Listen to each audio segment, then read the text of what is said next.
Bison வெளியான நேரத்தில் அதே சமயத்தில் டியூடுன்ற ஒரு படம் வெளியானுச்சு. அது இந்த காலத்து ஜென்சிக்கு ஏற்ற மாதிரி ஒரு படமாக சொல்லப்படுது. ஆனால் பைசனை நாங்கள் புறக்கணிக்கிறோம்னு சொல்லக்கூடியவர்கள், டியூடை பார்த்தவர்கள் வந்து ஏமாற்றம் அடைந்ததாக சொல்லப்படுது. ஏன் அப்படி? நான் வந்து நிறைய போஸ்ட்டுகள்லாம் பார்த்தேன். மறவர் சொந்தங்களே, நாடார் சொந்தங்களே, இவர் படத்தை புறக்கணிக்கணும். அதுவும் வந்து அது மறவர் கம்யூனிட்டின்னு ஒரு பேஜில் இருந்துச்சு. அந்த பேஜில் வந்து மாரி சுழற்சி கெட்டத்தில் திட்டி, இவன் படத்தை இந்த முறையாவது நம்ம வந்து தோல்வி அடைய வைக்கணும், நம்மளுக்குலாம் மான வெக்கம்னு கிடையாதா, ஒவ்வொரு முறையும் அவன் படம் ஜெயிச்சுக்கிட்டே இருக்கு, அவன் நம்மளுக்கு எதிராக தான் படம் எடுக்கிறான், புறக்கணிச்சுட்டு டூடு போங்கன்ற மாதிரியான இதெல்லாம் போட்டாங்க.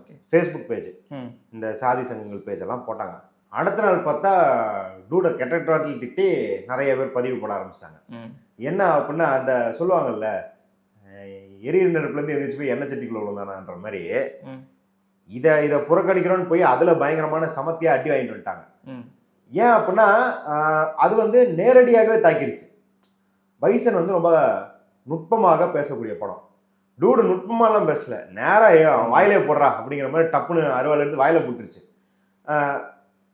அதாவது டியூட் படம் எனக்கு ரொம்ப பிடிச்சிருந்தது.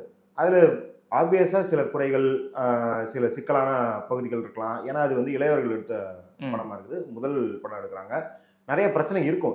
அது வந்து அப்படியே அப்பள கட்டுற படம் அப்படின்னு சொல்லிட முடியாது. ஆனால் அது வந்து ஒரு டோட்டலாக இன் டோட்டல் பார்க்கும்போது யார் பக்கம் இருக்கிற படம்னா அது நம்ம பக்கம் இருக்கிற படமாக தான். அதில் இருக்கிற குறைகள்லாம் டேரக்டர்ஸ் எடுத்து சொன்னால் மேபி அடுத்தடுத்த படத்தில் அவங்க வந்து மாற்றிக்கலாமா இருக்கலாம். என்னை பொறுத்த வரைக்கும் பைசன் டூட் இந்த முறை தீபாவளிக்கு அந்த படம் எப்போ இருக்குன்னா, பைசன்கிறது ரேசிங் ஸ்டாண்டர்ட்.